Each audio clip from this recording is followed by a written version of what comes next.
Okay, hello everyone. So in this occasion, I would like to tell you about permission letter. Ya, jadi pada kesempatan kali ini saya akan menjelaskan tentang permission letter. Permission letter di dalam bahasa Indonesia itu artinya surat izin. Nah, setelah pertemuan ini nanti, ya kalian diharapkan dapat mengetahui struktur dari permission letter, bagaimana cara menulis permission letter dengan baik dan benar, dan di akhir nanti kalian harus berlatih menulis permission letter. Oke. Jadi, permission letter is written when you need legal authorization to do something. Ya, jadi surat izin itu ditulis ketika kamu membutuhkan izin ya secara legal ketika akan melakukan sesuatu, gitu ya.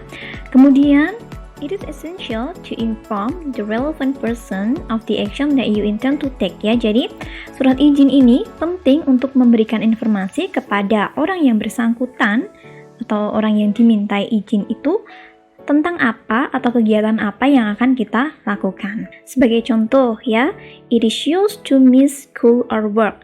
Ya, jadi contohnya surat ini digunakan saat kita izin untuk miss school or work, keluar dari sekolah atau kerja.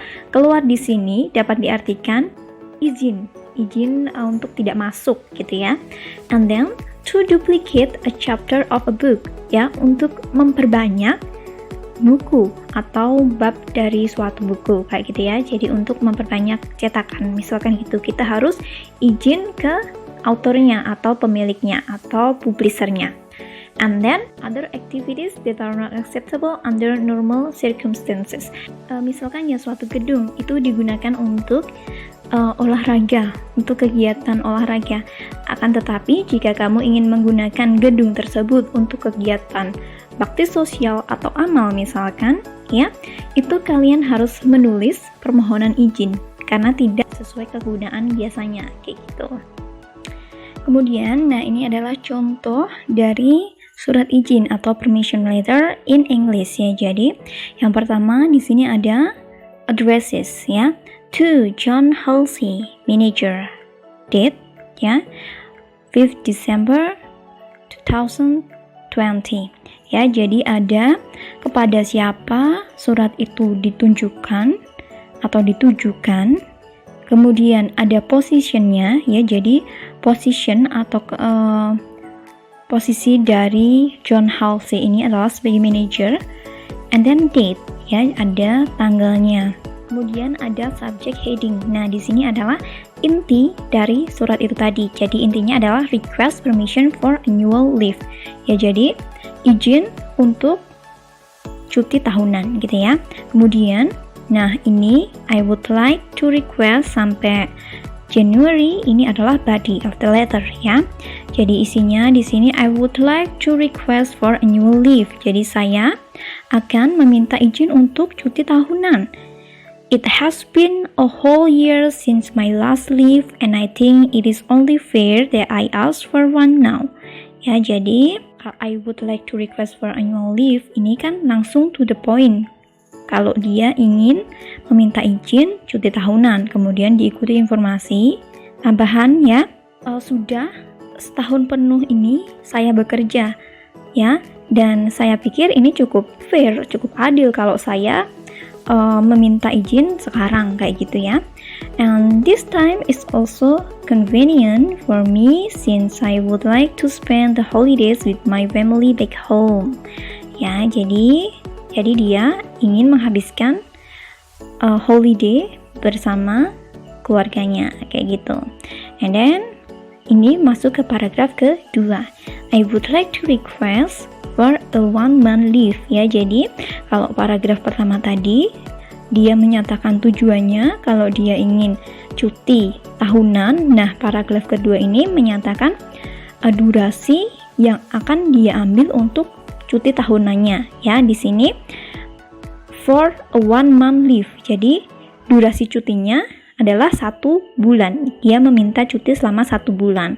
So that I have enough time to enjoy the company of my family. Ya. Jadi dia ingin enjoy bersama keluarganya. I will be traveling a lot to reconnect with all my relatives who are scattered all over the country, and this leave will give me ample time to get all this done. Ya, jadi jelas lagi kalau dia itu ingin mengunjungi kerabat saudara-saudaranya yang berada di seluruh wilayah negeri atau negaranya gitu ya. Jadi dia ingin mengambil cuti ini. Kemudian masuk ke paragraf ketiga. Ini dia memberikan informasi tambahan ya.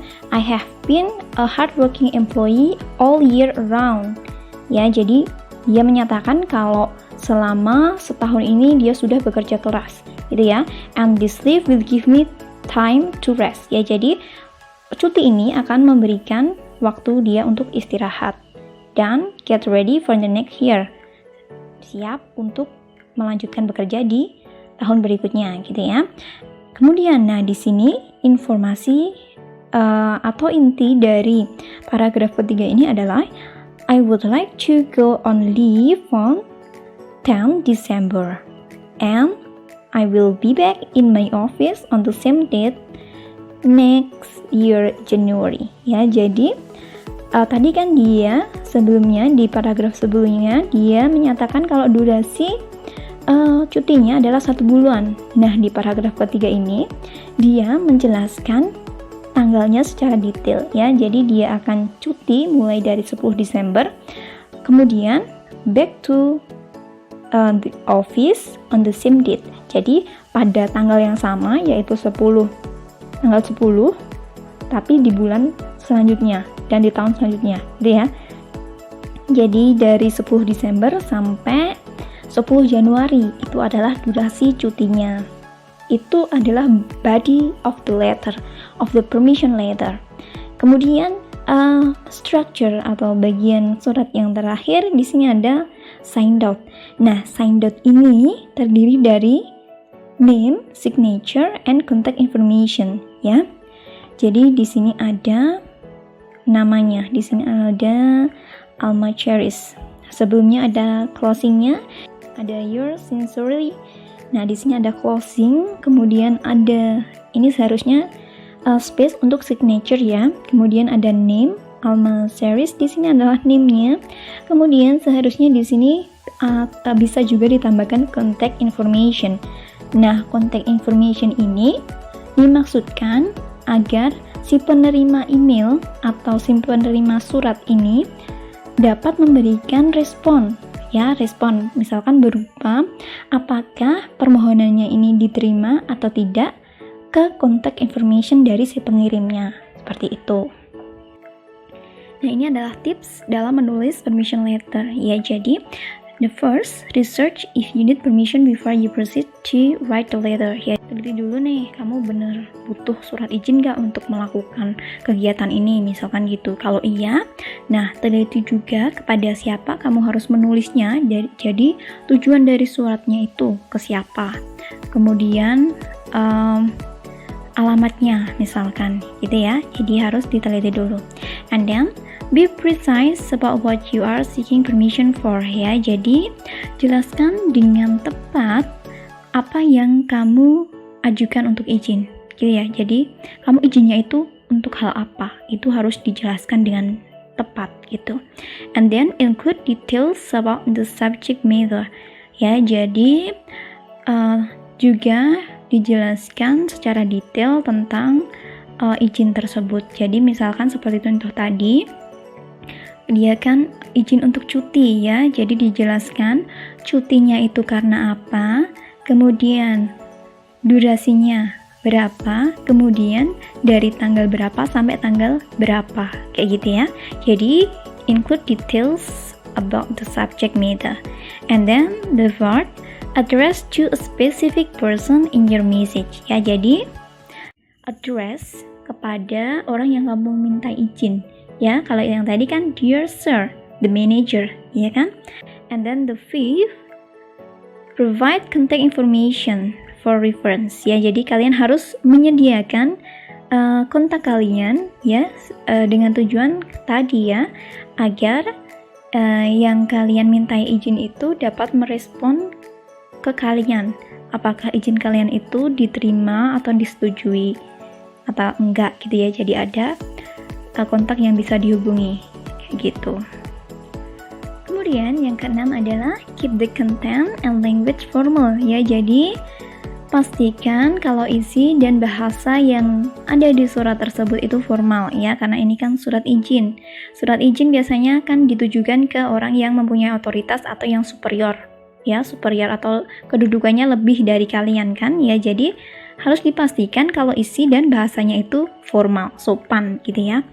And then keep it brief and direct to the point ya. Tulis dengan singkat dan langsung ke poinnya gitu. And then mind your grammar, punctuation, and avoid making mistakes ya. Jadi perhatikan tata bahasa kalian, grammarnya, kemudian tanda bacanya, dan kalau bisa dihindari untuk melakukan kesalahan, baik itu grammar, pilihan kata, dan juga tanda bacanya. Kemudian yang terakhir adalah check the paper several times after you finish it ya. Kalau ini surat izin tertulis yang kalian print kemudian kalian tujukan langsung, yang kalian kirim secara mail atau pos, kalian harus cek kertas kalian, tulisan kalian itu beberapa kali sebelum dikirim. Kalau permission letternya melalui email ya, file kalian harus kalian teliti berulang kali ya, karena ini adalah seperti yang saya jelaskan tadi, ditujukan ke orang yang mempunyai otoritas ya. Jadi ini adalah surat formal, harus dipastikan bahasanya benar-benar formal, grammar, tanda baca harus tepat gitu ya. Nah, kemudian ini adalah tugas kalian. Jadi, write a permission letter based on the following topics ya. Jadi, kalian harus menulis permission letter berdasarkan topik-topik berikut ya. Jadi yang pertama ada permission letter for leave ya. Ini leave ini dapat diartikan sebagai cuti atau tidak masuk kerja gitu ya. Kemudian number 2, permission letter for internship. Internship adalah magang ya. Jadi surat izin untuk magang. Kemudian permission letter for trip, untuk bepergian. And then permission letter for copyright ya. Jadi izin untuk mengambil konten dari misalkan dari buku atau dari lagu atau dari album orang kayak gitu ya. Kemudian permission letter for research ya. Jadi izin untuk research, penelitian. Nah, sebelum menulis ini kalian harus pastikan tahu dulu ya kepada siapa surat ini ditujukan. Kalau untuk cuti suratnya ditujukan untuk siapa, kalau untuk magang ke siapa, kalau untuk bepergian misalkan itu ditujukan ke siapa, kalau copyright ke siapa, dan untuk penelitian ke siapa gitu ya. I think it's enough for this meeting. Thank you for your attention.